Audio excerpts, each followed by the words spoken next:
A clean room is a unique space, and it's used exclusively for testing and conducting research.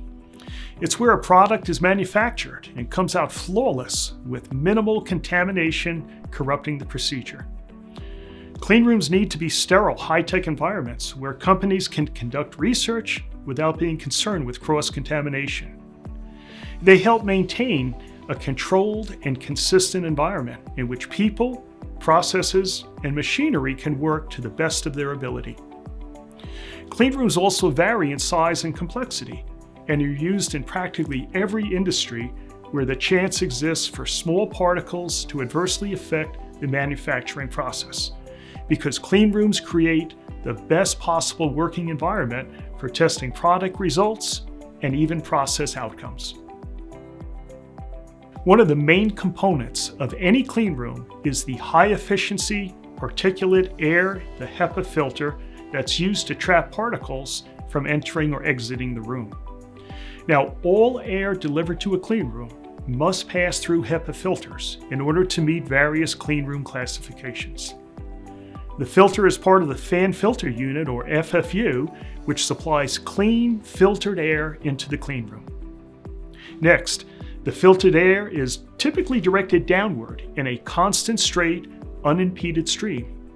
This unidirectional or laminar airflow ensures that only clean air passes down over the process, thus protecting critical processing or testing areas, freeing the clean room environment of particles and contaminants that have been generated from the process. People working in clean rooms typically enter and exit through air showers and/or gowning rooms, and they need to wear special clothing designed to trap contaminants.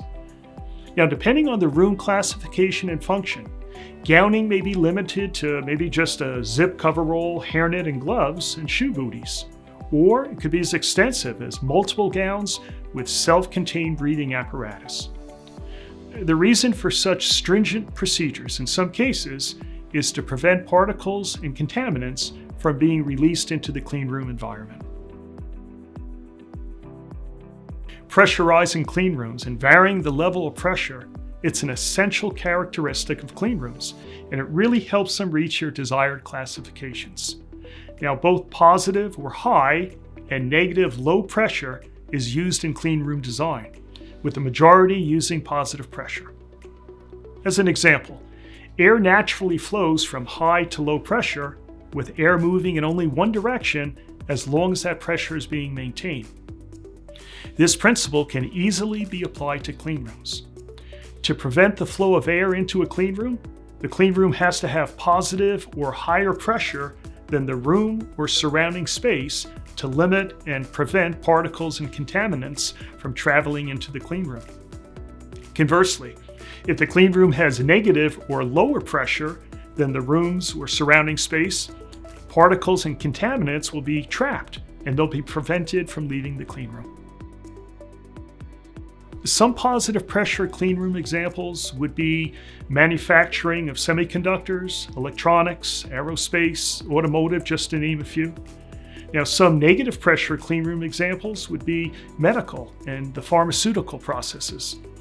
The goal again of either positive or negative pressure is to protect the contaminants from entering a clean room, that would be the positive or high pressure room, or from leaving the clean room, negative or low pressure room. And both designs are achieved by using the natural movement of air due to pressure. Clean room classifications are important during a clean room's design, build, and operational usage. They help determine the degree of cleanliness by the allowed amount of contamination particle counts and size, and also need to adhere to air changes per hour, or ACPH, in order to achieve specific classification levels. Now, these levels ensure that the clean room is clean, the cleanliness of it, and it's determined by International Standards Organization, or the ISO. Now, these classifications are also divided into 9 different classes. Class 1 represents the cleanest clean room environment, and Class 9 represents or is the equivalent to clean air in, say, a typical office space.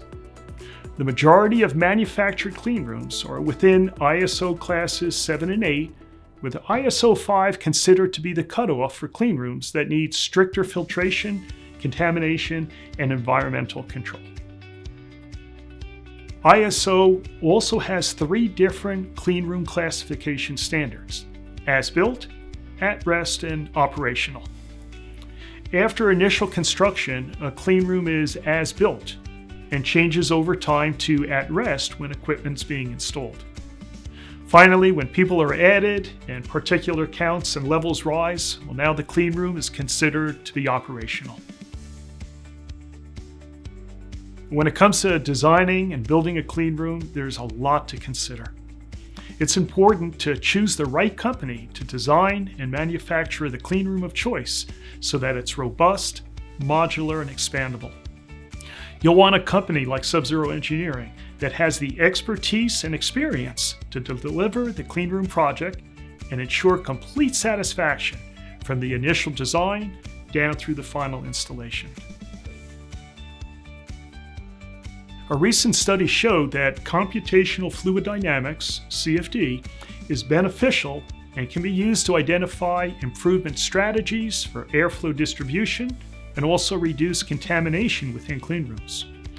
This is because CFD predicts airflow patterns and the cleanroom's ability to remove airborne particles. In addition, CFD is a quick and non-disruptive way to validate your cleanroom design. CFD analysis improves the design, validation, and efficiency by providing predictive results during the design phase of the cleanroom, which is important because it's not always possible to predict what conditions will actually look like in your finished cleanroom. Without CFD, there's no certainty that the design will deliver everything that the customer wants and expects, but CFD helps and gives you the ability to change that. The first step in creating a CFD is to enter data into the model, such as room dimensions, the location of the FFUs, location of doors, vents, etc. The CFD then calculates and simulates the airflow from the FFUs with results that can easily be visualized. The model also predicts any undesirable airflow turbulence, as well as air recirculation due to reduced airflow. CFD easily verifies for both positive and negative pressure designs at various horizontal and vertical elevation planes. If not satisfied with the results, changes can quickly be made to the model to verify that the design will meet cleanroom specifications, including your ACPH. Finally, since CFD also simulates flow patterns and flow velocity, it's easy to visualize and correct for undesirable turbulence and air recirculation, and that way these are kept to a minimum, resulting in cleanroom design optimization.